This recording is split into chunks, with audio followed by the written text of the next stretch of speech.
लक्ष्मीकांत देशमुख यांच्या अग्निपथ या कथासंग्रहातून अग्निपथ नावाची कथा. सकाळपासून दोनदा मोबाईल व एकदा लँडलाईन फोन करून जनसत्ताचा जिल्हा प्रतिनिधी साहेब माने माझ्याशी बोलू इच्छित होता. 15 दिवसांपूर्वी झालेल्या पत्रकार परिषदेच्या वेळी मी त्याची सर्व पत्रकारांसमक्ष खरडपट्टी काढली होती. म्हणालो होतो, यापुढे माझ्याशी संबंध ठेवायचं काही कारण नाही. तुम्हाला पत्रकार म्हणून जे काय गटर रायटिंग करायचं ते करा. As a reader I refuse to acknowledge it and as municipal commissioner I strongly object it. शहर विकासासाठी मी 16 कोटींच्या रस्ते विकास प्रकल्पाला 3 महिन्यांपूर्वी आरंभ केला होता. त्यासाठी मला अनेक राजकीय अडथळ्यांची शर्यत पार करावी लागली होती. त्या काळात साहेब मानेने रस्ते विकास प्रकल्पांची आर्थिक अव्यवहार्यता दर्शविणारी लेखमाला लिहिली होती. या कामात काहीतरी पाणी मुरतंय असा संशय वाचकांच्या मनात निर्माण करण्यात तो यशस्वी झाला होता. कारण त्याची भाषेवरील हुकूमत आणि खऱ्या खोट्या आकडेवारीची मीमांसा करणारी तर्कशुद्धता, जेव्हा ती लेखमाला मी वाचली तेव्हा क्षणभर त्याच्या पत्रकारितेच्या कौशल्याला व प्रभावी लेखनाला दाद द्यावी वाटली. पण ते सारं लिखाण खोटं होतं. उलट पक्षी त्याच्या आग्रहावरूनच मी त्याला 1 तास खर्चून माहिती दिली होती. हेतू हा होता की जनसत्तासारख्या प्रतिष्ठित वृत्तपत्रात रस्ते विकास प्रकल्पाची वस्तुनिष्ठ बातमी यावी. पण झालं उलटच. इतर स्थानिक वृत्तपत्रे गॉसिप वजा लिहित होते. साहेबनं गांभीर्याचा आव आणि तसंच लेखन केलं होतं. मी ताबडतोब महापालिकेच्या वतीने सविस्तर खुलासा पाठवला होता, पण तो प्रसिद्ध झाला नाही. नक्कीच त्यानं ते मॅनेज केलं असणार. त्यामुळे मी त्याच्याशी बोलू इच्छित नव्हतो. पण मनात एक प्रश्न घोळत राहिला. काय काम असेल त्याचं माझ्याशी तातडीनं? पुन्हा रस्ते विकास प्रकल्पासंदर्भात काही भानगड. कार्यालयात 11:30 वाजता PAनं इंटरकॉमवरून सांगितलं की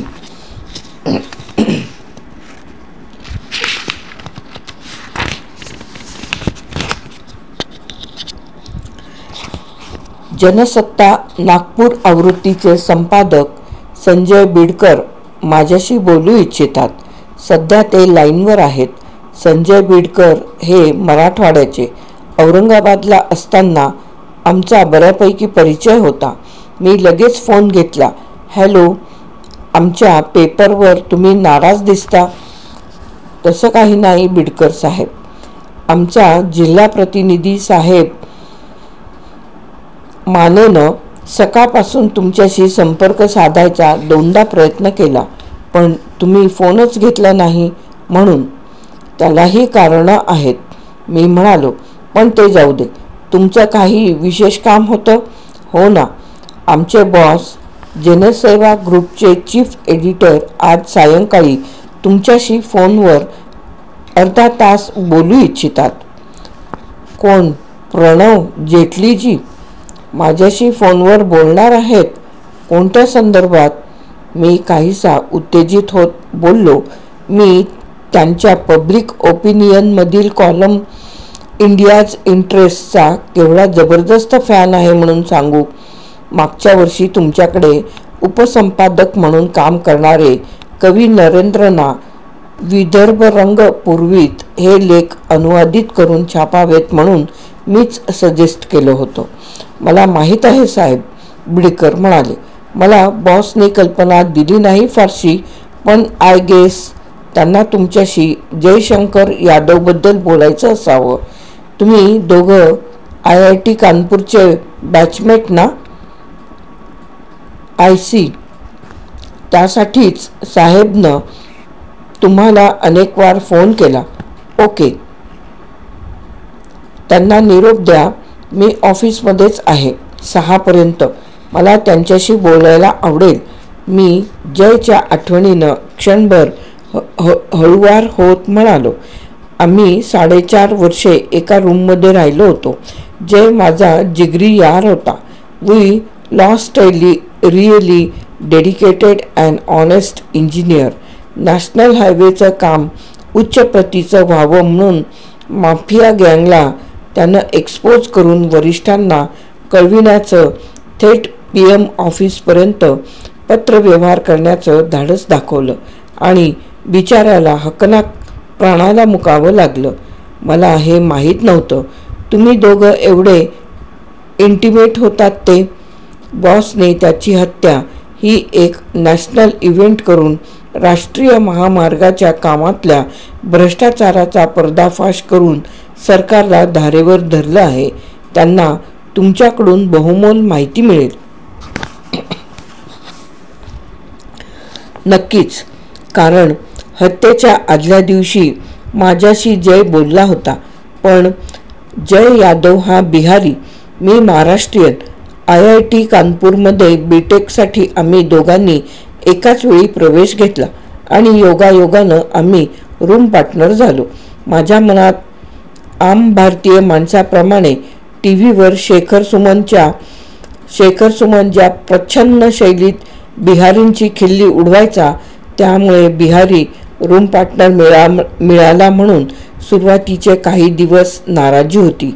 पण जयचा नितळ, पारदर्शी व भावुक स्वभाव ध्यानात आला. मग मैत्री जुळायला वेळ लागला नाही. फिल्मी भाषेत सांगायचं झालं तर आमचा पत्ता होता एक दूजे के दिल में रहते हैं. त्याचं स्वप्न होतं इंजिनियर होऊन PWD मध्ये नोकरी धरावी, राष्ट्रीय महामार्गाचं उच्च प्रतीचं काम करावं. तो म्हणायचा, roads are lines of any nation. Roads are lifelines of any nation. India must have world class highways and super highways. मला ते काम मनापासून व प्रामाणिकपणे करायचं आहे. माझं ध्येय वेगळं होतं. मला भारतीय प्रशासन सेवेत जायचं होतं. टेक्नोक्रॅट, ब्युरोक्रॅट व्हायचं होतं. रात्र जागवत आम्ही उद्याची स्वप्न पाहत गप्पा मारायचो. तो मला म्हणायचा, तू IAS नक्कीच होशील, पण देव करो आणि तुला बिहार सोडून दुसरं कुठलंही स्टेट केडर मिळो. आणि तुझं काय, of course I will serve my state only. मागे पडलेल्या व अराजकतेशी नातं जोडलेल्या बिहारच्या प्रगतीसाठी आम्हीच काम केलं पाहिजे. कसंही असलं तरी मला माझा बिहार प्यारा आहे. त्यावेळी जय कमालीचा भावूक झाला होता. त्याचे डोळे भरून आले होते. तो माझा हात हातात घेऊन म्हणाला होता, यार, आपली एक्सप्रेशनची भाषा ही फिल्मीत झाली आहे. ती कितीही मेलोड्रॅमॅटिक असली तरी आज माझ्या भावना व्यक्त करायला तीच कामी येतीये. दोस्ता, I love my Bihar state. त्यासाठीच मला काम करायचं आहे. जीना यहाँ मरना यहाँ, इसके सिवा जाना कहा. जयनं ते खरं करून दाखवलं. तो त्याच्या राज्यासाठी जगला होता. अखेरीस अवघ्या 40शीतच मरणाला धैर्यानं सामोरा गेला होता. प्रणव जेटलीनं त्याच्या बलिदानामागची धीरोदात्तता, देश व राज्यावरचं प्रेम जाणून पब्लिक ओपिनियनमधून गेले महिनाभर दररोज लिहून त्याला नॅशनल इव्हेंटचं स्वरूप दिलं. पत्रकारितेचा एक नवा मापदंड प्रस्थापित केला. केवळ प्रणवमुळे जयचं बलिदान वाया गेलं नाही, ते जाऊ नये म्हणून आजही प्रणव प्रयत्नशील आहे.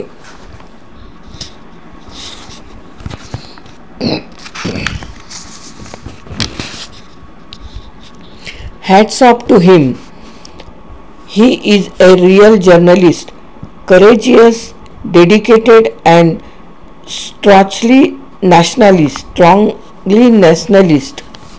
मी त्याच्याशी बोलताना माझं जयशी अखेरचं झालेलं संभाषण सांगेन आणि उद्याचा पब्लिक ओपिनियन वाचेन त्यानं काय व कसं लिहिलं ते.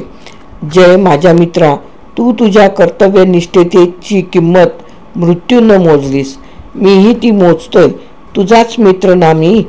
तुझी शपथ, मीही प्रामाणिकपणे या शहरात रस्ते विकासाचं काम हाती घेतलंय. पण किती अडथळे मी ते यशस्वीपणे पार केले. पण बदनामी, ब्लॅकमेलिंग आणि सर्वच पक्षांच्या जबरदस्त राजकीय विरोधाचा सामना करताना थकून गेलोय. माझ्या प्रामाणिकतेवर संशय घेतला जातोय. Oh no, I am your friend but you are also my idol. मला ते सहन केलं पाहिजे, काम पूर्ण केलं पाहिजे. I promise you. नुकतंच या शहराचं महानगरपालिकेत रूपांतर झालं होतं. माझ्या नगरसचिवांनी एक आव्हान म्हणून गेली 20 वर्षे अतिशय वाईट कारभार असलेल्या या शहराची घडी बसवण्यासाठी मला इथं पाठवायचा निर्णय घेतला. मी त्यांचा निर्णय मान्य करून इथे आलो आणि काही दिवसांतच जाणवलं की हे शहर बरंच कठीण आहे. आजवर प्रत्येक पोस्टिंगच्या ठिकाणी मी यशस्वी झालो, नाव कमावलं. पण इथं माझा वॉटरलू तर होणार नाही ना, असं पहिल्या दिवसापासून वाटू लागलं होतं. कमालीची किडलेली राजकीय परिस्थिती, निम्मे नगरसेवक गुन्हेगार वृत्तीचे, सामाजिक क्षेत्रातले तथाकथित कार्यकर्ते, ते तर चक्क ब्लॅकमेलर, स्थानिक मीडिया ही वृत्तपत्रकारितेत बुडालेला आणि महापालिकेचा कर्मचारीही लोकप्रतिनिधींशी जुळवून घेत वागणारा. समस्या तर अक्षरशः अनंत. जनता कमालीची सोशिक असावी, पण आता महानगरपालिका झाली आणि IAS दर्जाचा अधिकारी आयुक्त म्हणून नियुक्त केलेला. त्यामुळे त्यांच्या अपेक्षा अक्षरशः आभाळाला भिडलेल्या. रस्ते, पाणी, पथदिवे, स्वच्छता काय विचारू नका. इथं कोणतंच काम ठीक होत नव्हतं. मी प्रथम दडपून गेलो, मग आव्हान म्हणून कामाला भिडलो. जयच्या शुभकामना साथीला होत्या. त्यानं मला ईमेलनं चीरअप केलं होतं. मित्रा, तुझे वर्णन केलंस त्यावरून तुझं शहर म्हणजे आमच्या बिहारचं एक गाव वाटतंय. चलो, अच्छा हुआ we are now sailing in the same boat. But I am sure तुझा वॉटरलू होणार नाही. You will succeed definitely. अरे माझंच पहा ना, किती विपरीत परिस्थितीत मी काम करतोय. रस्त्यावर, निर्जन जागी, कोणतंही संरक्षण नसताना पंतप्रधानांचं चतुष्कोण राजमार्गाचं स्वप्न हे केवळ स्वप्न नाही, तर सुपर भारत होण्याच्या मार्गावरचं ते एक महत्त्वाचं पाऊल आहे. मला बिहारचा जो भाग दिला आहे तिथं अतिउत्कृष्ट रस्ते होतील हे मी पाहीन. गुणवत्तेत तडजोड करू देणार नाही. त्यासाठी कुणाचाही विरोध सहन करीन. हे काम पुढील वर्षी पूर्ण होईल तेव्हा तू इथं ये. मी बांधलेल्या रस्त्यावरून तुला ड्राईव्हला घेऊन जाईन. मग मला सांग, हा रस्ता तुमच्या मुंबई पुणे एक्सप्रेस हायवेच्या तुलनेत कसा वाटतो? लालू म्हणतात त्याप्रमाणे हेममालिनीच्या गालापेक्षा जास्त गुळगुळीत रस्ते तू करणार असशील तरच मी येईन. जय. मी त्याला उत्तरादाखल ईमेलमध्ये असं लिहिलं. त्याचा फोन आला व दिलखुलास हसत म्हणाला, जरूर मित्रा. मीही माझ्या शहरात धडाक्यानं कामाला लागलो होतो, पण त्याचा रस्ते प्रकल्प पूर्ण होण्यापूर्वीच जय संपून गेला. उद्या परवा तो पूर्ण होईलही. आता पब्लिक ओपिनियननं त्यावर लिहिल्यामुळे त्याचा दर्जाही उत्तम राखला जाईल. पण त्यावरून मला ड्राईव्हला घेऊन जाणारा जय कुठं असेल? I miss you so much. I miss you so much यार. आज मी ज्या चक्रीवादळात अडकलोय त्यातून सुटकेचा मार्ग दिसत नाही. तू असतास तर मन मोकळं करता आलं असतं. तू मला धीर दिला असतास, जसा मी तुला तुझ्या हत्येच्या आदल्या दिवशी दिला होता. अर्थात तो पोकळ होता हे दुसऱ्याच दिवशी सिद्ध झालं. त्या रात्री अचानक जयचा फोन आला होता. म्हणाला, मित्रा, तुझ्याशी खूप बोलायचं आहे, तू मला रिंग कर. माझा हा पर्सनल प्रीपेड मोबाईल आहे, तू लँडलाईनने फोन लाव, लोकलच कॉल पडेल ना तुला. कोणताही सरकारी लाभ वैयक्तिक कामासाठी घ्यायचा नाही हा त्याचा कटाक्ष मला माहीत होता, म्हणूनच मला नवल वाटलं नाही. मी म्हणालो, ठीक आहे, मी लगेच फोन लावतो. रात्रीचा 11चा सुमार तो रस्त्याच्या कामावर कुठेतरी जीपमध्ये बसून माझ्याशी बोलत होता. माझ्या मनात का कोण जाणे शंकेची पाल चुकली. त्याच्या सुरक्षेबद्दल अचानक चिंता वाटू लागली. Are you all right? Safe? So far I am safe, but I won't guarantee for tomorrow. कारण मी जे पत्र PM ऑफिसला पाठवलंय ते लीक झालंय.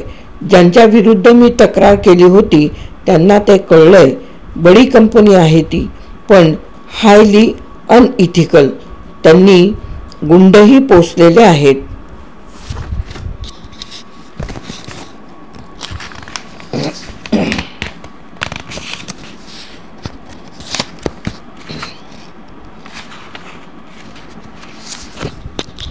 अरे जय, मग तू यावेळी रस्त्यावर कसा? घरी का नाहीस? अरे आताच काम संपलंय, तुझ्याशी बोलून जाणारच आहे. त्यानं सांगितलं ते भयंकर होतं अशातला भाग नव्हता. देशभर असं होतच आहे, पण त्याच्या प्रांतात मसल पॉवरचं राज्य, त्यामुळे प्रामाणिक अधिकाऱ्यांचा अडथळा ते महाराष्ट्राप्रमाणे बदली करून दूर नाही करीत, तर त्याला संपवून दूर करतात. मागे एका SP ला भर रस्त्यात जमावासमोर मारल्याचं उदाहरण होतं. ज्या कंपनीकडे जयकडील झोनच्या हायवेचं काम होतं त्यांनी राजकीय नेते व वरचे अधिकारी हाताशी धरून कमी दर्जाचं काम करायला सुरुवात केली. पण जय डोळ्यात तेल घालून प्रत्येक भागाचं काम व मेजरमेंट्स चेक व क्रॉस चेक करायचा. कंपनीला कमी दर्जाचे काम पाडून पुन्हा करायला सांगायचा. पहिला महिना ठीक गेला मित्रा, पण नंतर माझ्यावर प्रथम वरिष्ठ इंजिनियर्स मार्फत मग पुढाऱ्यांमार्फत दबाव यायला सुरुवात झाली. अर्थात मी त्याला भीक घातली नाही. मग मला निनावी फोनद्वारे धमक्या येणं सुरू झालं. पण सुदैवानं या भागातला SP आपल्या IITचा आपलाच एक बॅचमेट असल्यानं त्यानं मला संरक्षण दिलं. मात्र वरिष्ठ पातळीवर निर्णय होऊन मागील आठवड्यात ते काढून घेण्यात आलं आहे. So I can't say about tomorrow. पण PM ऑफिसला लिहायचं कारण काय? कारण ते PMचं स्वप्न आहे.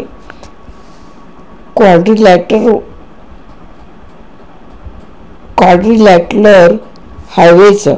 त्या स्वप्नात एक सच्चा नागरिक, एक भारतीय व सरकारचा एक अधिकारी म्हणून मी स्वतःला गुंफून घेतलंय.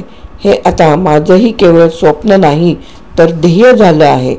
जॉब सॅटिस्फॅक्शनचं कारण झालं आहे. अशा प्रकल्पात PM यांनाही कमी दर्जाचं काम झालेलं आवडणार नाही. इथं मी प्रयत्न केला, पण कुणालाही रस्त्यांच्या दर्जाबद्दल स्वैरसूतक नव्हतं व नाहीच. म्हणून प्रोटोकॉल बाजूला सारून मी थेट PM यांनाच पत्र लिहिलंय. व्हिसल ब्लोईंग म्हणून. हे आपण एका पब्लिक पॉलिसी सेमिनारमध्ये शिकलो होतो ना, त्याचा मी वापर केला त्यांना माहीत होण्यासाठी.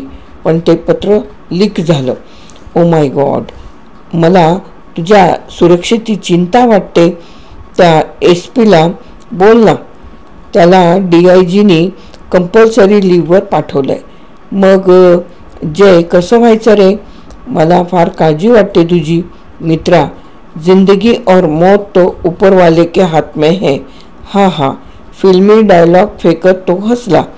फोनवरून मला त्याचं ते हसरं रुदन वाटत होतं. बरं, जाऊ दे. बर जाऊ दे यार, माझ्याजवळ नेहमी ट्रान्झिस्टर असतो. आता एक मस्त आपल्या दोघांच्या आवडीचं गाणं लागलंय, ऐक व फोन बंद कर. आणि फोनमधून किशोरचा आवाज घरंगळत माझ्या कानात शिरला. जिंदगी एक सफर है सुहाना, यहाँ कल क्या होगा, यहाँ कल क्या हो किसने जाना. त्यानंतर आठवड्याभरातच वृत्तपत्रात बातमी आली, माझा जय शहीद झाला होता. होय, मी त्याला शहीदच म्हणतो. देश संरक्षणासाठी प्राण देणारे जवान जर शहीद होतात तर देश उभारणीच्या कामात सत्याची कास घेऊन लढणारा जय शहीद का नाही.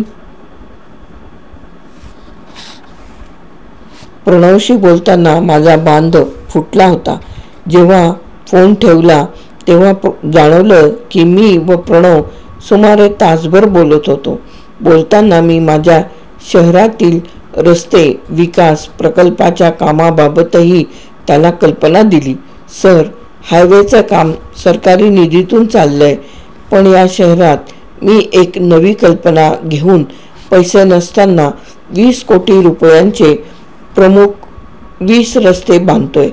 हायवेच्या दर्जाचे, 40 वर्षे टिकणारे, हाय क्लास क्वालिटीचे, BFT द्वारे बिल्ड फायनान्स अँड ट्रान्सफर, म्हणजे कॉन्ट्रॅक्टरनं आपल्या पैशानं रस्ते बांधायचे, 5 वर्षे देखभाल दुरुस्ती करायची आणि कॉर्पोरेशननं त्याला 10 वर्षात व्याजासह डिफर्ड पेमेंट पद्धतीने पेमेंट करायचं. वैयक्तिक ग्राहक जसा हायर परचेस पद्धतीनं कंझ्युमर गुड्स घेतो ना, त्याचा आधार घेऊन ही कल्पना मी विकसित केली. मी एकदम 20 कोटी रुपये खर्चून रस्ते बांधू शकत नाही, मात्र दरमहा 25 लाखांचा EMI देऊ शकतो. Good, very good. असे इनोव्हेटिव्ह प्रयत्न व्हायलाच हवेत. आपली छोटी व मध्यम शहरे इन्फ्रास्ट्रक्चरच्या बाबतीत हॉरिबल आहेत. वेल सेड सर. गेल्या 20 वर्षांच्या बॅड गव्हर्नन्समुळे माझे शहर असंच हॉरिबल बनलं आहे. मी ते दुरुस्त करतोय. त्यात हे एक सहज बोलताना आठवलं व रस्त्याशी निगडीत आहे म्हणून उदाहरण दिलं. Keep it. पण सर, याबाबत थोडंसं बोलायचं आहे. I feel awkward but now you are my friend. Speak out without hesitation. तुमच्या ग्रुपच्या जनसत्ता नागपूर आवृत्तीमध्ये या रस्ते प्रकल्पाबाबत खोट्या बातम्या सातत्यानं येत असतात. तुमचा जिल्हा प्रतिनिधी साहेब मानेचा काय हेतू आहे मला माहीत नाही, पण निव्वळ खोटं व माझ्या प्रामाणिकपणाबद्दल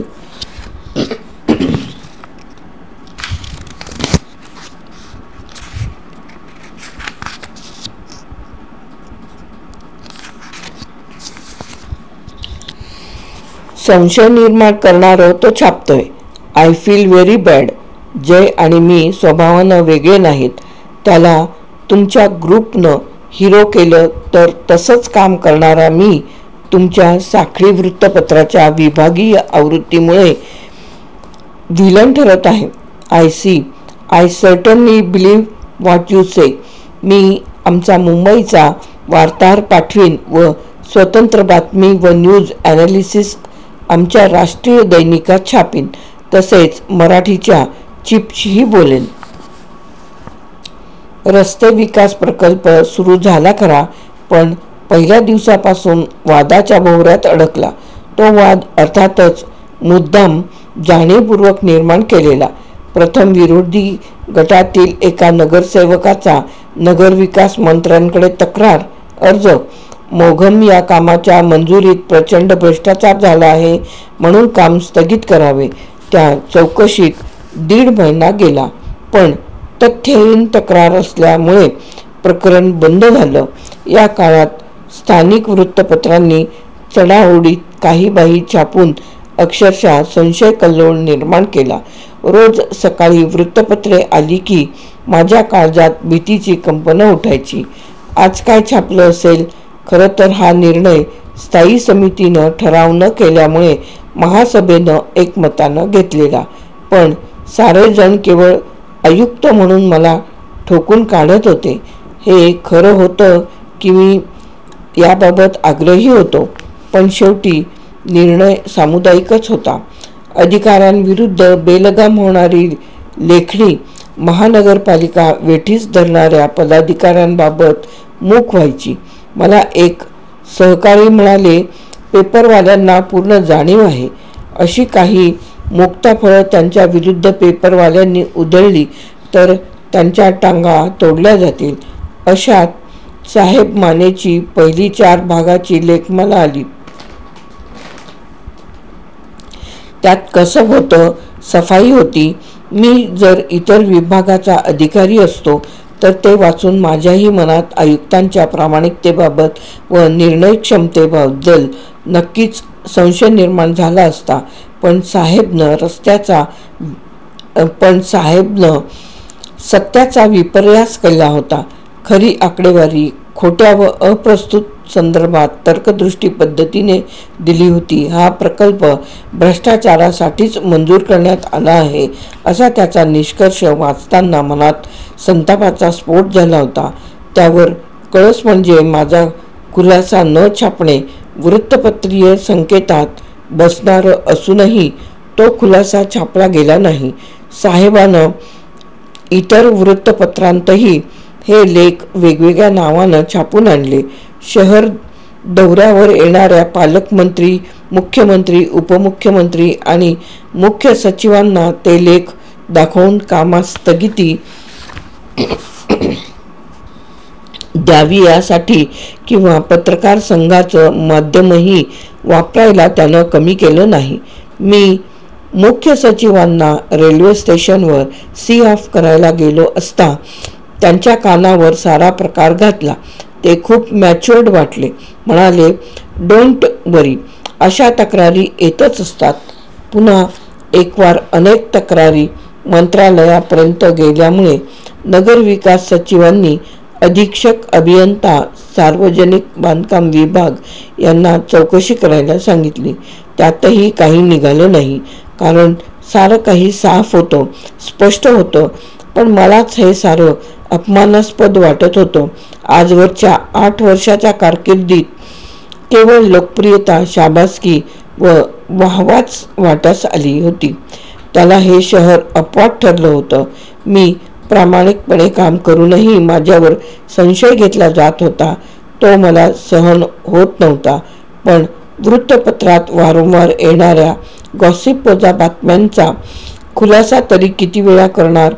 एका मुजर स्थानिक वृत्तपत्राच्या संपादकानं खुलासा जाहिरात म्हणून छापीन असं सांगितलं. तेव्हा मी कमालीचा सुन्न झालो होतो.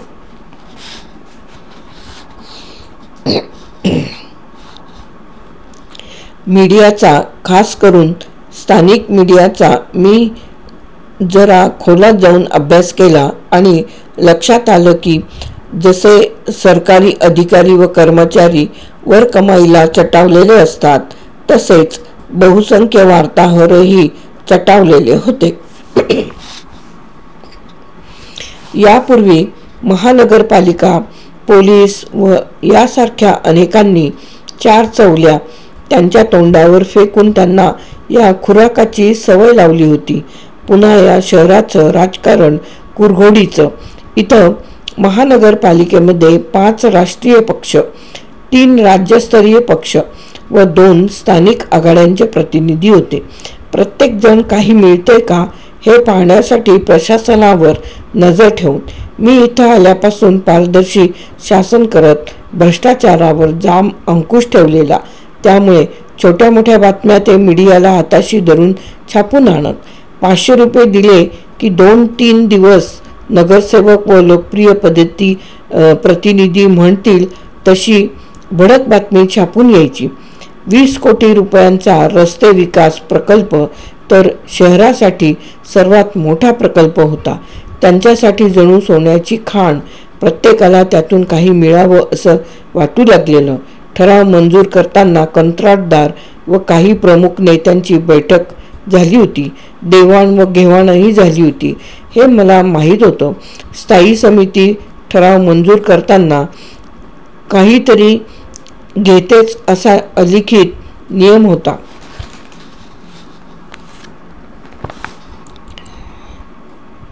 स्थायी समितीच्या निर्णय प्रक्रियेत आयुक्तांना काही स्थान नाही. त्यांची भूमिका फक्त हा ठराव झाल्यावर अंमलबजावणीच्या वेळी व मुळातला प्रस्ताव सादर करताना असायची. या रस्ते प्रकल्पातही असंच झालं असणार. पण त्याद्वारे काही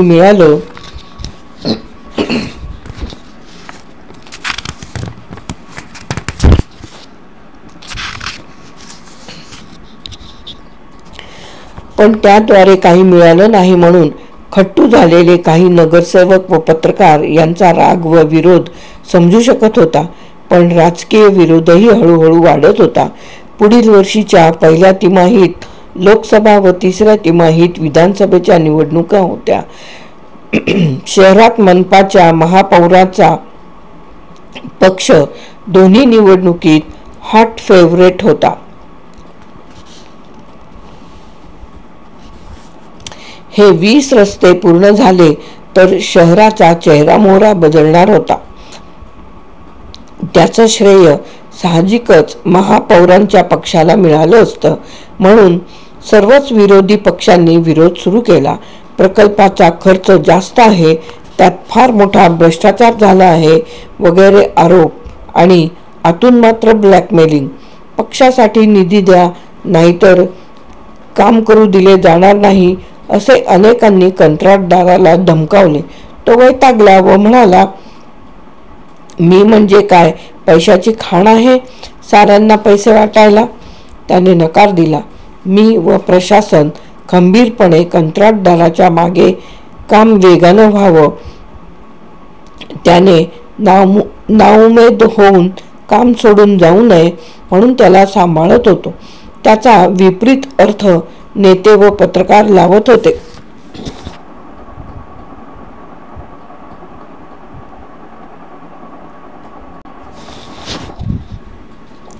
माझ्याभोवती आग्या मोहळ उठलं होतं. सारेजण मला दंश करायला टपून होते. पण खंबीरपणा, प्रामाणिकपणा व पारदर्शीपणाची घोंगडी मला त्यांच्या दंशापासून वाचवायला समर्थ होती. मन थकून गेलं होतं.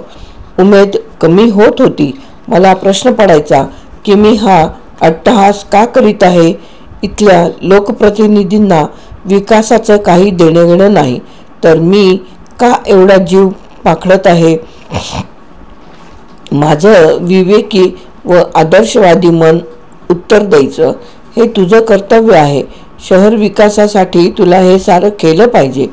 इथल्या मूक शोषिक जनतेसाठीही हे तर तुझे प्रोफेशनल इथिक्स आहे. मान्य, मला हे केलंच पाहिजे. पण ॲट व्हॉट कॉस्ट.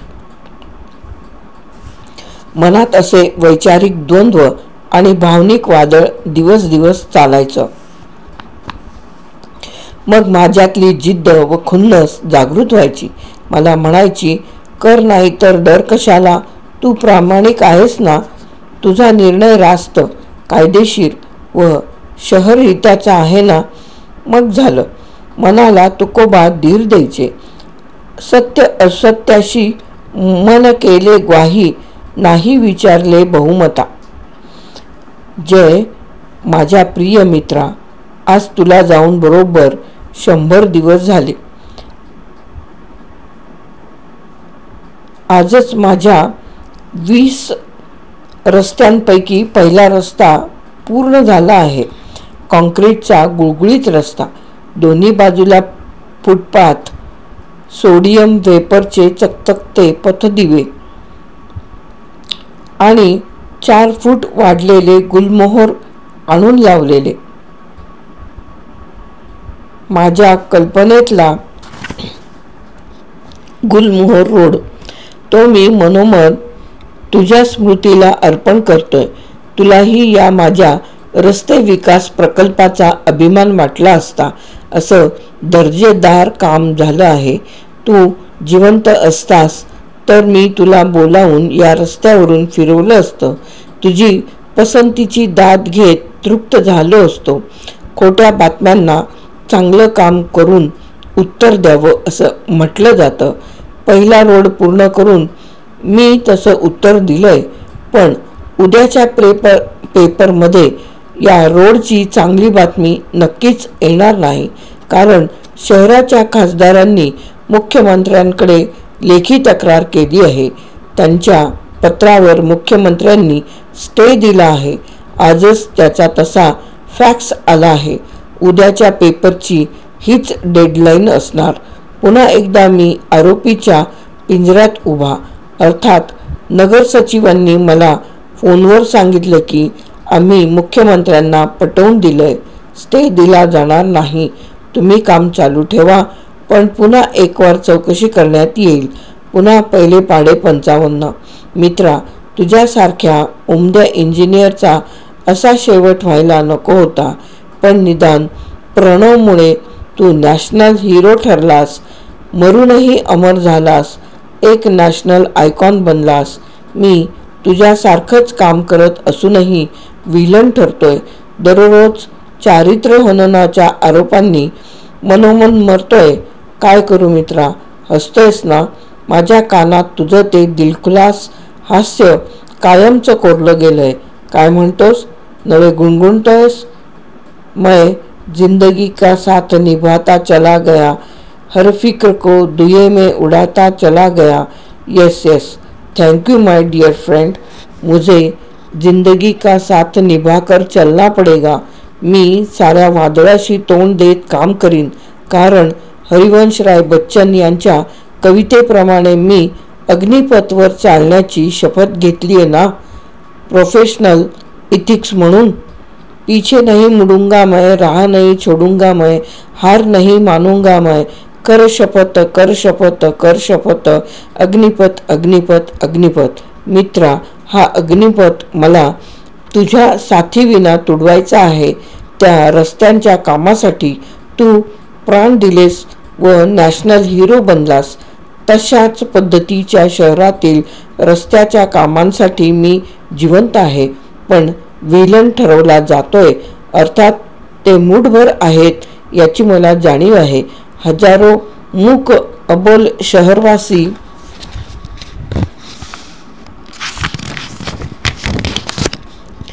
माझा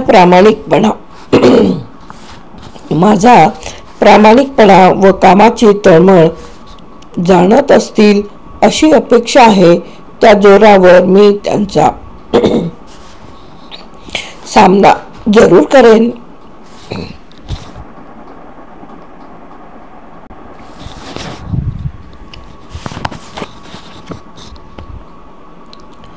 त्या जोरावर मी त्यांचा सामना जरूर करेन. उद्या मी हिरो होईन. नाही झालो तरी हरकत नाही. काम पूर्ण झाल्याचं समाधान पुरेसं आहे. उद्या शहरात या रस्त्यावरून पादचारी, स्कूटरवाले, मोटरसायकलवाले आणि कार जीपवाले जाताना जरूर म्हणतील, काय छान रस्ते झाले आहेत शहराचे. त्यांची ती दुवा अंतराळातून विहार करीत माझ्यापर्यंत ऊर्जा रूपानं पोचेल व जगण्यासाठी बळ देईल. त्यांची ती दुवा अंतराळातून विहार करीत माझ्यापर्यंत ऊर्जा रूपानं पोचेल व जगण्यासाठी बळ देईल. Am I right my friend?